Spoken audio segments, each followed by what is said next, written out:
Every neighborhood has a heartbeat, a place that represents the cultural epicenter of the area at its core. In Boston's historic North End, that place is Boston Barber and Tattoo Company. Boston Barber and Tattoo Company has become home to A-list Boston celebrities like Gordon Hayward, Milan Lucic, Brad Marchand, and Aron Baynes. Boston Barber and Tattoo is more than just Boston's most well-known corner barbershop. It's also a tourist attraction for the hundreds and thousands of people that visit the North End throughout the year. Boston Barber and Tattoo, a North End landmark that represents the cultural epicenter of the area at its core, located at 113 Salem Street. Today is Sunday, March 31st, 2018, and this is Celtics Beat here on CLNS Media, the leading online provider of audio video coverage of your Boston Celtics, episode 308, featuring the Boston Sports Journals and now newly acquired CLNS Media's Brian Robb, is brought to you in part by betonline.ag.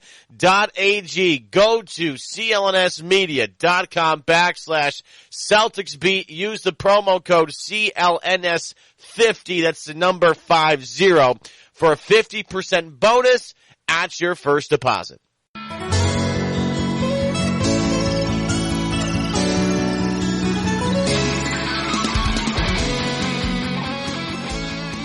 And welcome into another edition of Celtics Beat here on CLNS Media. Evan Valenti filling in for Adam Kaufman. He'll be back next week. He just got back from Disney World, had a great time. I hope Adam, he works like a crazy man. He works his ass off. Hope he enjoyed his vacation. He'll be back next week. Make sure, though, in the meantime, you subscribe to this show on iTunes or on Stitcher. Make sure you subscribe to CLNS Media on our YouTube page. There's 20,000 of you that subscribe. I cannot believe that number considering what it was when I first started here. And since we've gotten bigger, we've acquired more people, acquired more podcasts. I mean, we hired Scott Souza this year. We just keep getting bigger and keep on growing. And with that, we bring on one of the members of our newest podcast. You guys know him very well. I would assume way back to when Adam and Brian, you guys were on 98.5 The Sports Hub with Celtics at 7 on Saturdays. You've grown into the Boston Sports Journal. You're all over the place. Welcome into the show, Brian Robb. Brian, congratulations. Welcome to the CLNS Media team, my friend.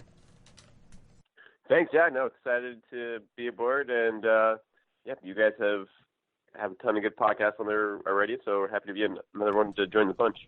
So give us the audience, a little bit of a synopsis of what you guys are trying to accomplish with your podcast. It's been renamed. It's no longer the Big Three, correct? Yes. So our new name is the Winning Plays Podcast, and so it's myself, Michael Pina, and Rich Levine, and we've been we're formerly known as the Big Three Podcast, but we just changed the name with the change in network, obviously. And so we are a weekly podcast. Usually with our new role here, we'll probably try to do 2 a week. And we're kind of just breaking down everything Celtics, from, current issues in terms of the team to big picture issues. Our latest podcast kind of went through scenarios in depth of, hey, what happens? What do the Celtics do if Kyrie Irving actually ends up leaving this summer? Like, what are the Celtics' options at that point? So if you like the Celtics, if you like to get, go into deep dives with just informative and fun analysis, that's what we're trying to do, and we hope people will check us out. Oh, no doubt about it. We're getting a monopoly, CLNS, on every Celtics podcast basically available.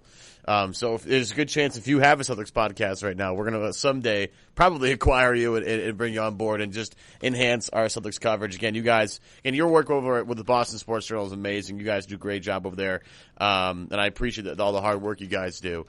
Speaking of scenarios, I like to always start off my podcast with a kind of a funny scenario.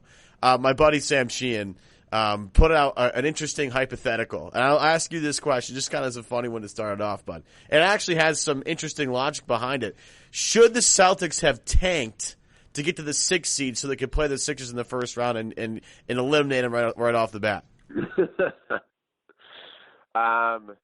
No, they shouldn't have. But that is a fun scenario to think about. The Sixers, the Celtics have the Sixers numbers. They still do, in my estimation, after all these trades that the Sixers made in the last couple of months. But with that said, I would still rather face the Pacers if you're the Celtics in a playoff series right now over the Sixers, just strictly based on talent level. And that obviously, for as tough as a regular season as it's been for the Celtics, this is, maybe not the best case scenario to play the Indiana, but pretty close to, in my estimation, in terms of matching up talent-wise, and just not, really, if the Celtics do what they're supposed to do, they should not have trouble in the series. Indy's going to play hard, but the Celtics obviously match up pretty well there. Full disclosure, we're recording this right after the Indianapolis Pacers game. The Celtics won that one 114-112. Kyrie with a game-winning layup floater at the end with 0.5 on the clock to win it. So full disclosure, we're recording right after that. And I got to tell you, I am so impressed with Indiana just because of how well and how hard they play, even without Oladipo on the floor. They are a really good defensive team when they want to lock in. Nate McMillan has done a spectacular job with them. Miles Turner has become this defensive monster who can stretch the floor from 3-point range. They have a bunch of individual guys that can defend. Look at Thad Young as an older guy, but he definitely knows how to defend. Darren Collison's a good guy on that end. They have guys that can create. They have Tyreek Evans off the bench. I love Bogdanovich more than most people do in the NBA. He can make a lot of big shots. They're a problem, but I'm with you on that. Indiana, when it comes down to it, and they need to go bucket for bucket with Kyrie at the end of the game, who's getting the ball in that scenario? We know on the other side with Philly, you kind of know that, it's probably going to go through Embiid. They have a guy in Jimmy Butler that can do it. They have a guy in Tobias Harris that can do it. Ben Simmons, pending how much of a head of steam he gets, can be a guy at the end of the game that can maybe take a shot, but they have at least guys that can go toe-to-toe, step for step with Kyrie at the end of the game. To your point, Brian, I don't know if Indiana has that guy. When it comes down to the playoffs, and we've seen how different playoff basketball is, if you don't have a guy that can match, a superstar level scorer like Kyrie is, you're going to have a hard time winning games because Boston's going to be able to lock in on that and force you to do what they want you to do. At the end of the game, that two-man game between Horford and Kyrie, so simple, yet, once again, supremely effective. Yeah, no question about it. The Pacers played really well in that game. Bogdanovich, you mentioned he's crafty as hell. He can find a shot, from midpoint. The Celtics are really going to have to, I feel like he's the engine to their offense, and that's, going to be Marcus Smart's assignment for a lot of the series, just to make sure he's slowed down. But, in the backcourt, I don't think, Collison's, a fine defender, but he is smaller. And then guys like Tyreek Evans and Wesley Matthews are kind of past their prime. So there's a lot of guys to attack down there. But yeah, so the big problem for the Celtics is obviously going to be, in the front court and, dealing with Turner, dealing with Sabonis, who's just a rock solid player there in terms of finishing plays and, rebounding, passing, etc. So now the Celtics are going big, if Baynes can stay healthy, if they can stay healthy in that front court between him and Horford, that's going to be the key there because that's what you're going to need to kind of keep the Pacers at bay, I feel like. I know you can't hear this because you're at the game itself, but the amount of drooling that happens both via Tommy and Mike over Sabonis is unbelievable. They talk every time he has a pass side of the high post, to somebody cutting back door, they just they completely fawn over him, and then the conversation immediately shifts to his dad, and they're like, man, his dad was maybe one of the best big passers of all time. Obviously translates to his son, and I love Domantas. Domantas at Gonzaga was such a fun player to watch. He does. He might not be elite at anything, but he does almost everything good enough that it doesn't even matter. He's such a plug and play type guy. And again, I like the problem with Indiana is I have to root against them potentially in the series, and I like a lot of the guys they have. Sabonis, who comes off the bench, is a great player pretty much for every single team in the NBA. Everybody can use a guy like that. And luckily for the Celtics, they have two bigs. You talk about bigs in passing, Horford is phenomenal, one of the best, big passers in the NBA.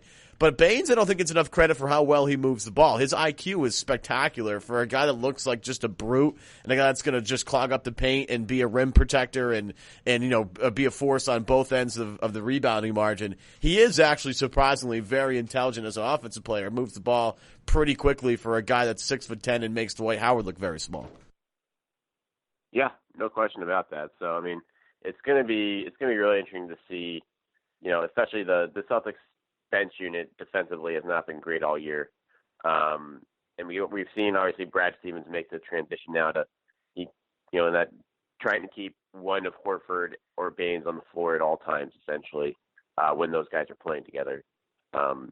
So it's going to be, you still need to get size up there to Celtics are at their best when those guys are playing together. It's kind of unfortunate from Brad Stevens' standpoint that he does not have another big on the bench that he trusts right now defensively, since Tice used to be that guy, but he obviously has had a tough year with fouling and just handling bigger guys, which obviously the Pacers have here. And then you have Robert Williams, who is a rookie and I don't think can be fully trusted in terms of playoff minutes at this point. And then you have Yabusele, and then you have Greg Monroe on a 10-day contract. So it's a lot of pressure on Baynes and Horford to kind of steady the ship here, but I would imagine that both of those guys are going to be up to the task.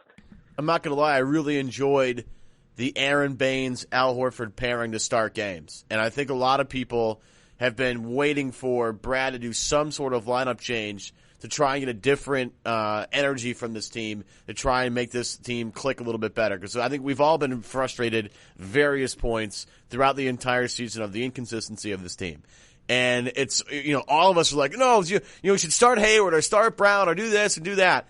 And the problem has been Baynes has been hurt so much throughout this entire season, whether it's an ankle or a back or whatever. Like, he's always come up with some injury throughout the entire season and really hasn't been able to get any rhythm on either end of the floor. He's back. He's what looks like fully healthy now. Hopefully, knock on wood, as I knock on every piece of wood around me right now.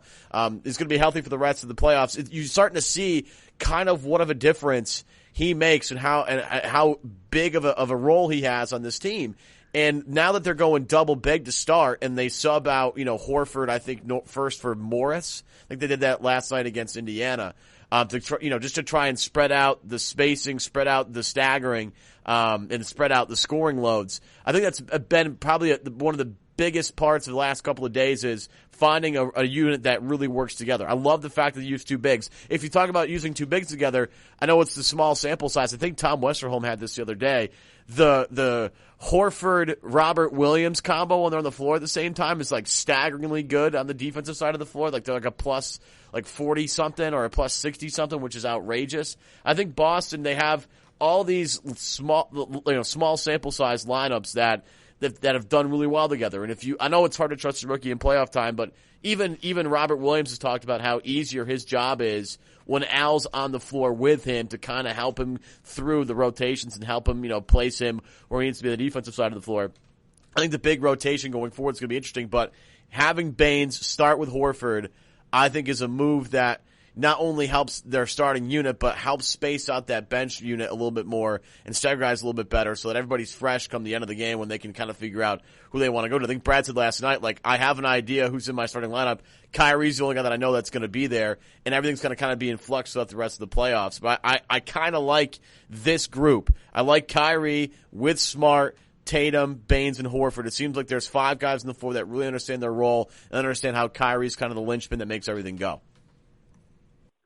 Yeah, this is that duo worked very well all last year.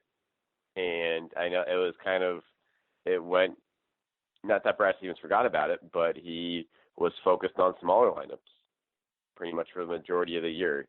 And he talked about, again, Baynes has been hurt a lot, but, Baynes and Horford played together for close to 40 games this year. Yet that duo only played, I think, 90 minutes, 95 minutes before last night, which is just a crazy low number given their success last year. But clearly, Stevens, understandably so, wanted to give guys time to mesh, wanted to give he found a rhythm with the more Smart starting lineup for a while, but obviously that clearly faded in the last 2 months here after their hot streak in November. But sometimes it's the simple things that work, and clearly Brad Stevens had to find, really reevaluate in terms of where this team was at defensively after the last 2 months of really struggling. And clearly the one thing he knows that works is, okay, we're really good when Baynes and Horford are on the floor. And so he got back to it. And there's going to be a lot of tinkering going on for the playoffs. There's going to be teams that are going to try to play Baynes off the floor.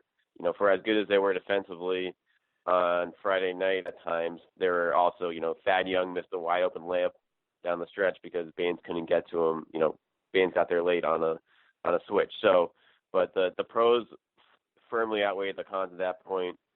And to your point about the Robert Williams, Al Horford situation, I would love to see more of that in the final 6 regular season games, just to give them a chance to give it a look. Even Tice Horford, mix that in when appropriate, which I feel like it's going to happen. I think there's going to be, they went all out in that Friday night game against the Pacers because that's a game they needed to have in order to, keep their chances at the 4th seed in play.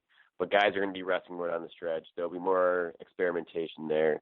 But clearly they found something that, this is the way we're going to play when we have the opportunity to play like this. And as far as, guys being able to find their roles, having more of Baynes makes, I feel like, not only is good defensively, but it allows more space for Kyrie Irving to operate because he sets such great screens and he's boxing guys out in the paint to kind of clear lanes there as well. So you put all that together, just having a guy that plays their role that isn't looking for their own shot is something that this team, can obviously use more of at times on offense. And clearly, Baynes fits that bill.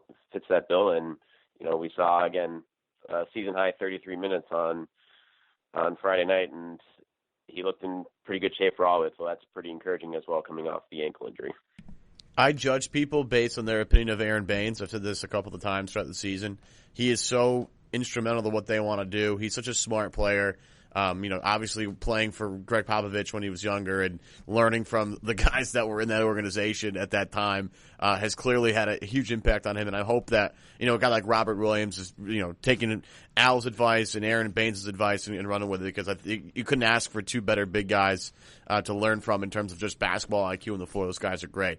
Quick break from Celtics Beat to tell you today's show is brought to you by BetOnline.ag, and with that, we actually have David Mason, who is the sportsbook brand manager for BetOnline.ag.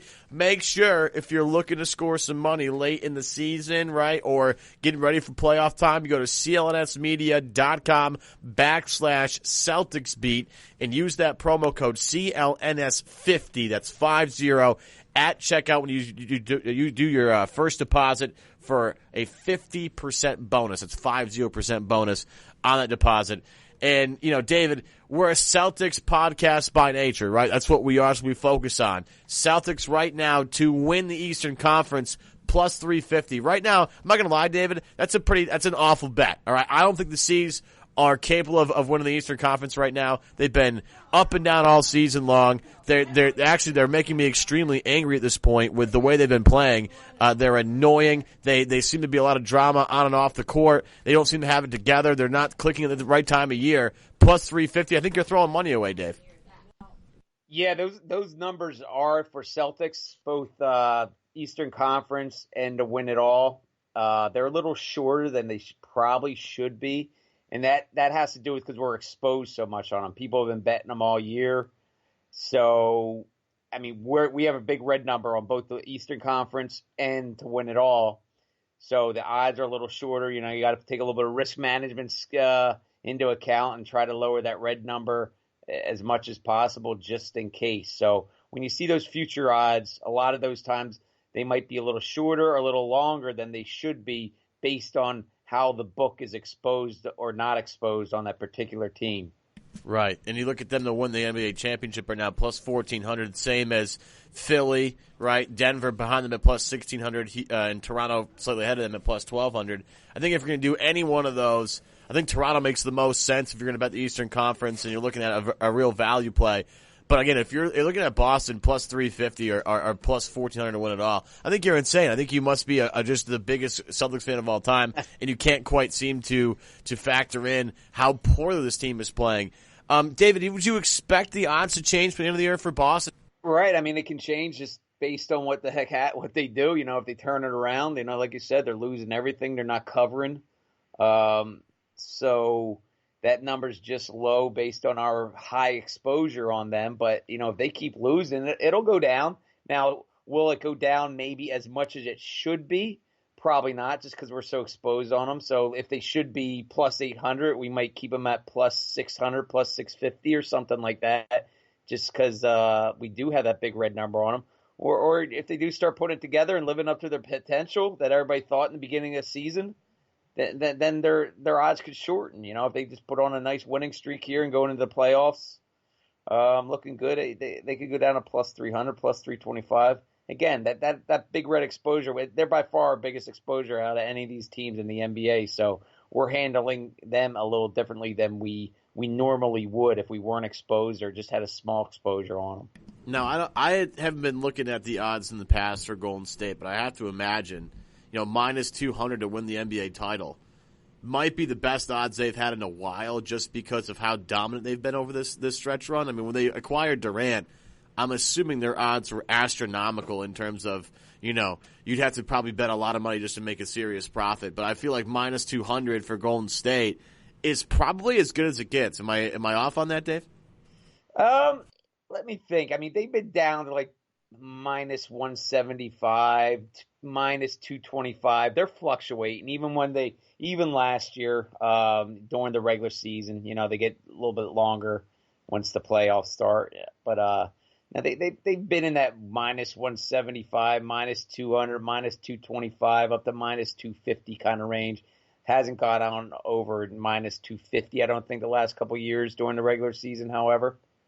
Yeah, I just feel like, they're almost a lock at this point just to make the NBA Finals, like to win the Western Conference. They're minus 300. And I don't really see any team in the West, so they're going to challenge them. Like Houston with James Harden and Chris Paul and PJ Tucker, like they did it almost last year. And this team, I think, is just not as good. Like they added Kenneth Faried, and they've had some good energy guys, but I don't think in a 7-game series they can do it. Denver, I don't think is as talented. I think they're too far away. The only team I think, if you're looking for a team that can challenge the Golden State Warriors, this is extremely great value too. The Oklahoma City Thunder at plus 1,800. I know they haven't been playing well at all at the end of the year, but they still have Paul George. They still have Russell Westbrook. They still play great defense. If George is hitting shots, that's the only team, Dave, I can see making it out of the Western Conference and plus 1,800 to roll the dice like that. I think that's not bad value at all. Yeah, no, I don't disagree. They got the talent there. Got to take those longer odds too. Take a couple. You got to bet a couple teams there with the long odds. So you might as well pick a couple like that and plus 1,800 for the Thunder. Get on Paul George and Westbrook and then ride it out. See what happens. I can't blame you. Yeah, and then out east, the Giannis machine plus 175 to win. Toronto plus 250. I think those are the only two teams. If you're if you want to maybe cover your losses from stuff at the beginning of the year, maybe you bet the Celtics beginning of the year and say this is going to be the team that comes out of the East. Not looking great. Good way to hedge your bet. Drop a little bit on Milwaukee, a little bit on Toronto. I think you'll be feeling fine coming out of the East. Philly, as most Celtics fans no, they just don't have it. Like if Boston plays them, I think Boston would beat them pretty handily, even if they were hurt. Meanwhile, Toronto has the Kawhi factor, and Milwaukee has the Giannis factor. If you were to go either way, Dave, which way would you go? Oh boy, Bucks. I think. I don't know. Raptors scare me when it gets to the postseason. I've been rooting for them the last few years. I like a couple of their players, but they got Leonard on the team now, so it's a different dynamic, of course. That's a really interesting conference. I like following that one. Like you said, the Western Conference is a little more boring. It's the Warriors against everybody, but this Eastern Conference, it's a 4-horse race, and you got 4 good teams there. Well, Celtics aren't playing that good now, but they got the talent to turn it around. Well, that's the thing with the NBA. Once you get in that second season, the playoffs, some of these teams just rise to the top, and the pretenders go away. But I'll be rooting for the Sixers. That's where I'm from. But I just want to avoid your Celtics at all costs. So I'm looking at that race. I want those teams to avoid the 4-5 matchup. So. Are you one of those guys that's like Philly won that one game, so now we have confidence going into a match? Come on now. Absolutely, man. I had a big cheesesteak to celebrate, and wait, from where though? Or did you go Pat's, Geno's, or Tony Luke's? Jim's, man. Jim's on South Street. Oh, okay. Yeah. Is that the best one? Like, see, I always ask anybody from Philly, I'm like, what's your favorite one? And I get a different answer every time. Is there a standard answer? No, I mean, you can go to a common mom and pop shop and you'll get a better cheesesteak in all three.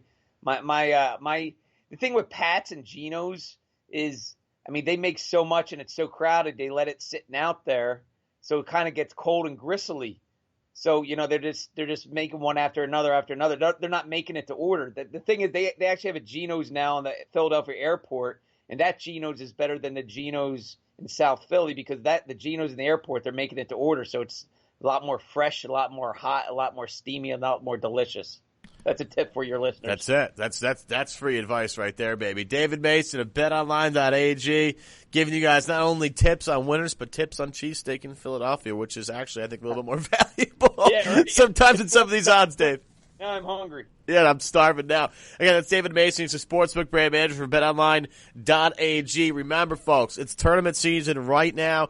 NBA playoffs coming up. You have baseball futures, NFL futures as well. Find all of it under one roof at BetOnline.ag, and you can get a sweet little gift from us here at CLNS. Go to clnsmedia.com/CelticsBeat and use the promo code CLNS50. That's 50. At checkout, get a 50% bonus on your first deposit. Make some money today. Have some fun. Be safe out there. And Dave, good talking to you. We'll talk to you soon, buddy. Thank you, sir. I want to move on quickly to something that's been bothering me about the Celtics team because, you look at last year's playoff team, and I said this all the time last year at the playoffs. If Marcus Morris at any point wants to show up and shoot much better than he currently is, it'd go a long way. Morris was red hot at the start of the season. White hot. He was the second best player of the team. He was unbelievable and has tapered off considerably since then, and it's been kind of a struggle to get him back into rhythm as we finish up the season. Jason Tatum has been a guy that a lot of people expected a lot out of and just hasn't quite gotten to where he needs to be. Now, last night from three-point range, finally got a couple in a row to fall. I think he was 3 for 3 from three-point range against the Pacers in that game to get 11 points. And it was just nice to see him get clean, open looks where he looked comfortable, looked in rhythm shooting, and was able to find the bottom of the net a couple of times. Going forward, I think I know the answer to this. I think I know your answer to this, but I'm curious to see what your rationale is. Who's more important to the Celtics offense in the playoffs, Jason Tatum or Marcus Morris?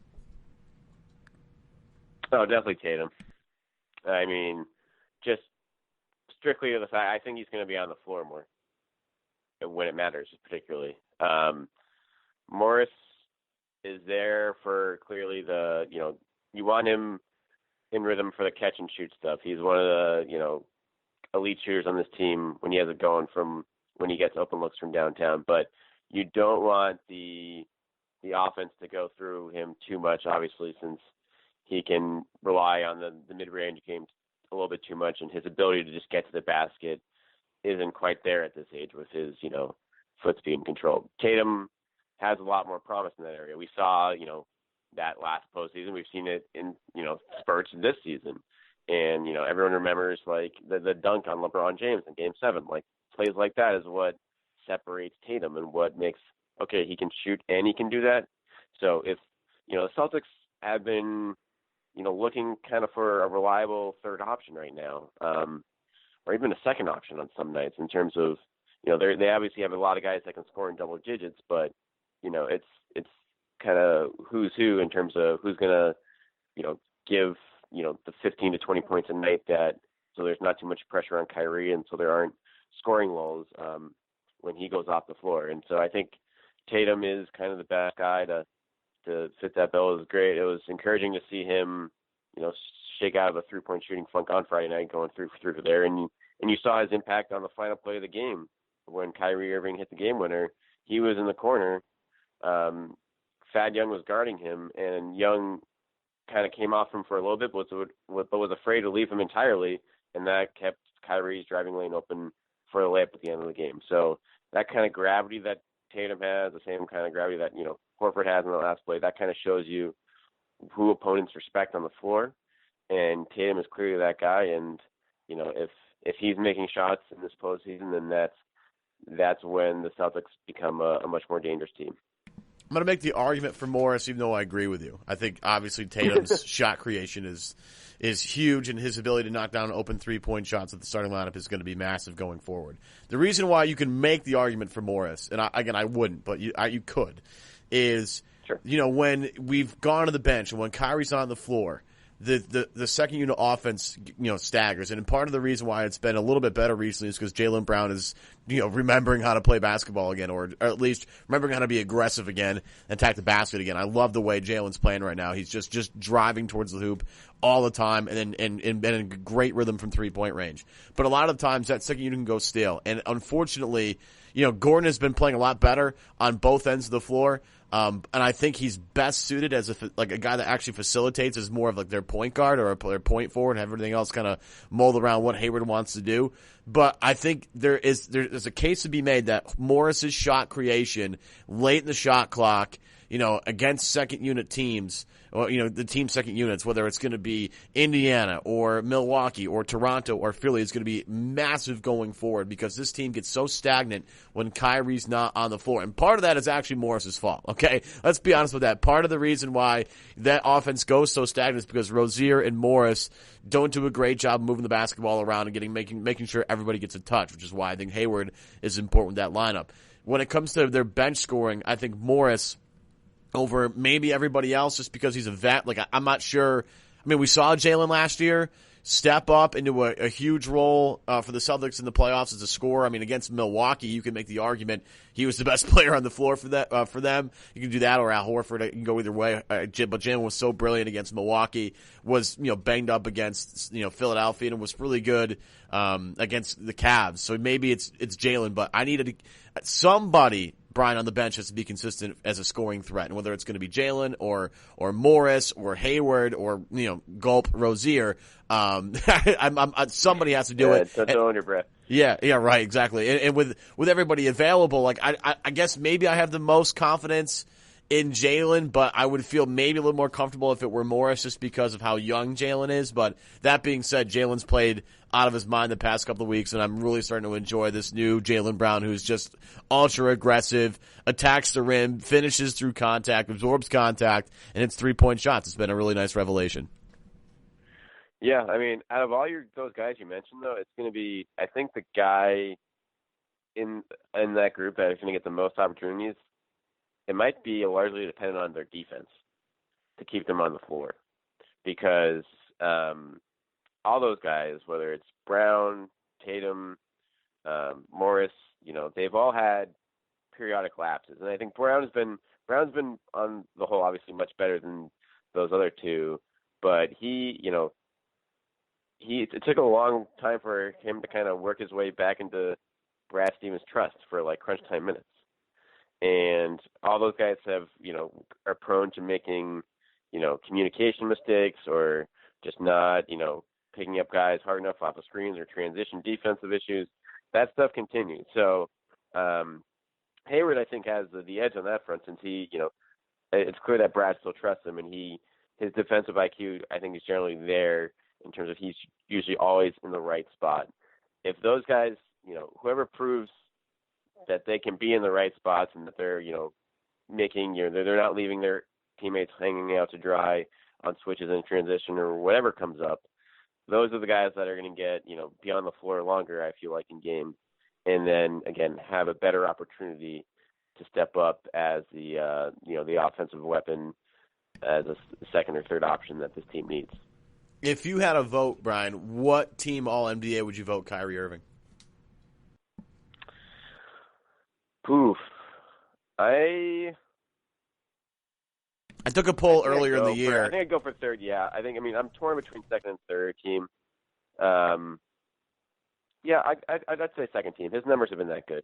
Yeah, I took a poll earlier in the year, and I was just curious to see, how many Celtics homers are on my timeline or not. Because it was during a time where Kyrie was white hot. Some people thought he'd be first team All-NBA, and, you really have to, as some people have put it, I think Simmons puts it this way, you really have to do something extraordinary to knock the top guys off. Like, in order for Harden and Steph not to be in the first team All-NBA, like, you have to do something extraordinary. And I don't think Kyrie's done that quite to a degree, but he's been really good. And if I had a vote, I'd probably go, Dame's been so good. And Clay's been really good towards the end of the year. I guess, somewhere between that second and third team All-NBA for Kyrie, I think is exactly where he's going to be. But you've seen lately why Boston really needs him. The shot last night's pretty obvious, but he's been able to, and I like the aggressiveness he's shown recently. Like, I go back to that Philly game in Philly that they lost, And it looked like to me like Kyrie was going to come out and be like, look, we're going to win this game on the road. I know we're like a little shorthanded or whatever, but we're going to win this game. Against Denver, same thing. This is a big game inside the TD Garden.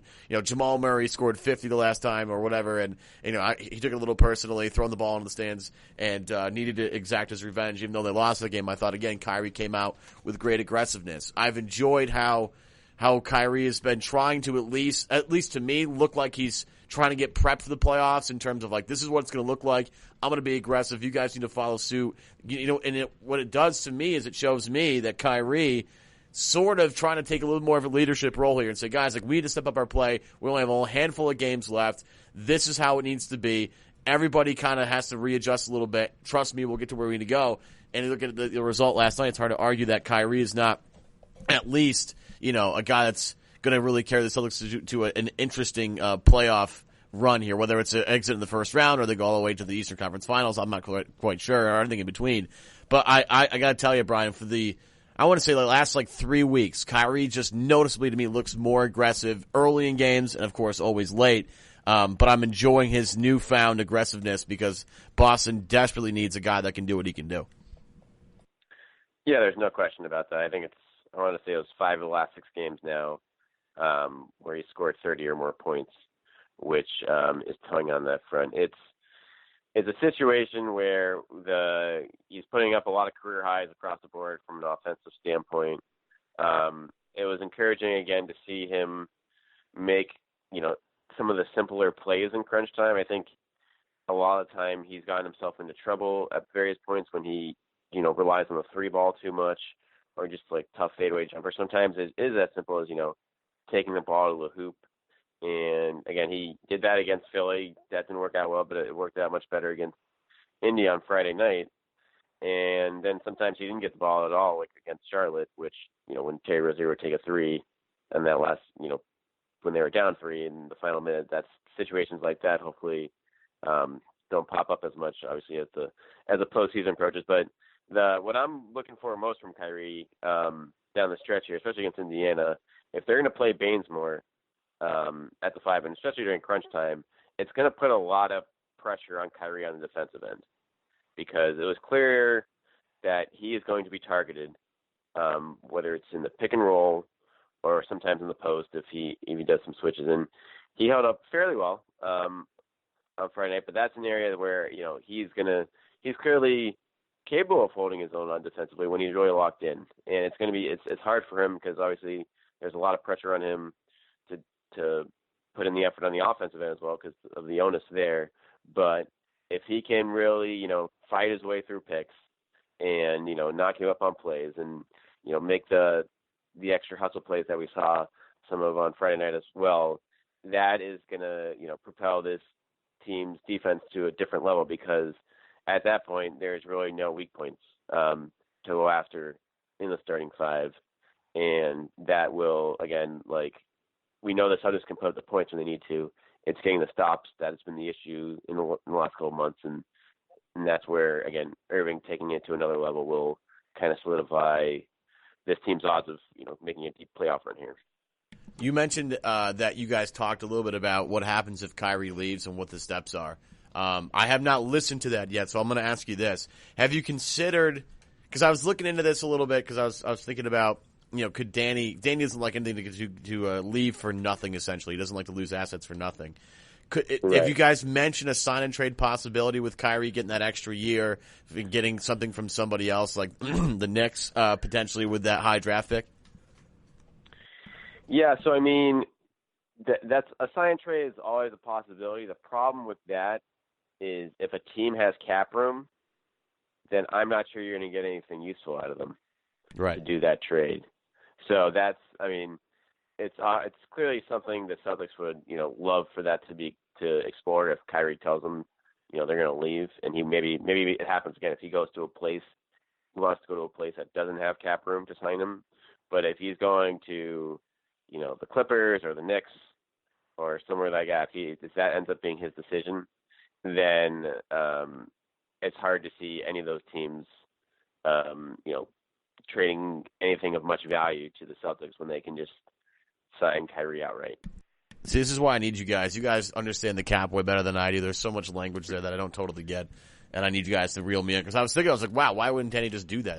That would be the best idea. Because I looked back at that, like Miami, getting LeBron and Bosh and Wade under contract and figuring out a way for that to work. I was like, man, could they find a way to swindle the Knicks to give them something for Kyrie? Because you never know with the Knicks, man. You never know. They might get super desperate. True. You might be like, hey, we'll give you that. We're going to give Kyrie that extra year. We're going to have him for 5 years instead of 4. Just give us that number 2 overall pick in the draft so we can take Ja Morant. Thank you very much, and go from there. But I guess it's not really going to be a possibility, and I should just hang up my pipe dream right now at this point.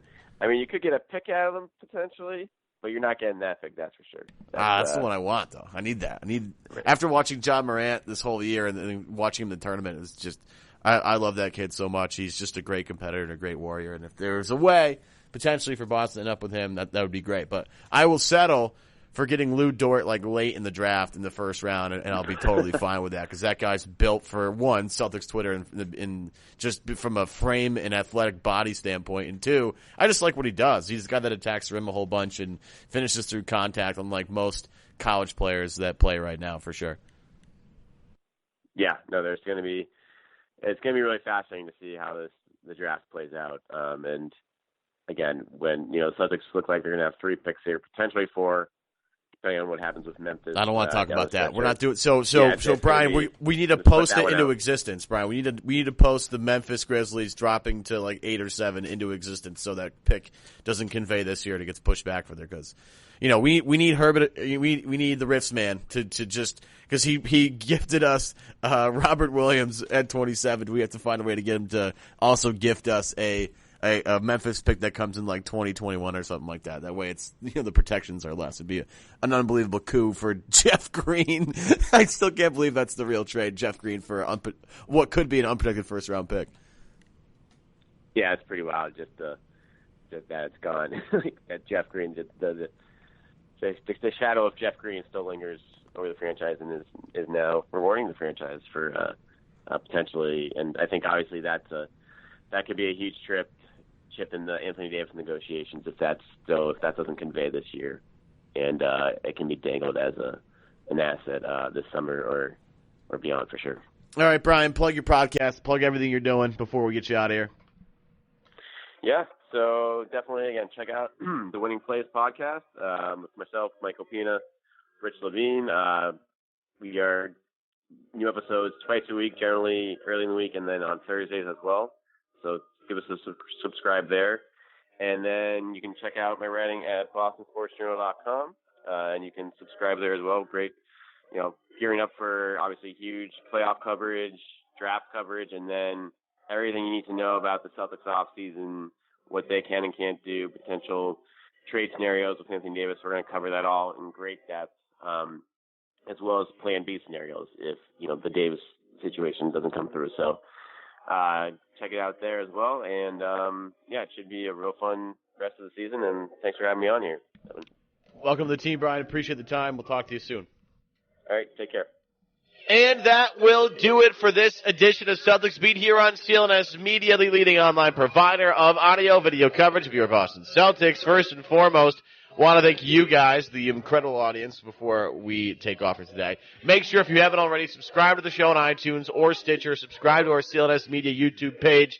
Leave us a comment, a rating, a review in our ratings and review section, because it actually helps us out a little bit, not only just because it gives us constructive criticism on how to get better at these things, but also better for advertisers. I'll just be totally honest about that. That's how it works. Also, want to give some shout-outs to Brian, Robb, of course. Welcome to the team, Brian, and everybody else along with. Plug everything you're doing before we get you out of here. Yeah, so definitely, again, check out the Winning Plays podcast with myself, Michael Pina, Rich Levine. We are new episodes twice a week, generally early in the week, and then on Thursdays as well. So give us a subscribe there. And then you can check out my writing at bostonsportsjournal.com, and you can subscribe there as well. Great, gearing up for obviously huge playoff coverage, draft coverage, and then everything you need to know about the Celtics offseason, what they can and can't do, potential trade scenarios with Anthony Davis. We're going to cover that all in great depth, as well as Plan B scenarios if, the Davis situation doesn't come through. So, check it out there as well. And, yeah, it should be a real fun rest of the season. And thanks for having me on here. Welcome to the team, Brian. Appreciate the time. We'll talk to you soon. All right, take care.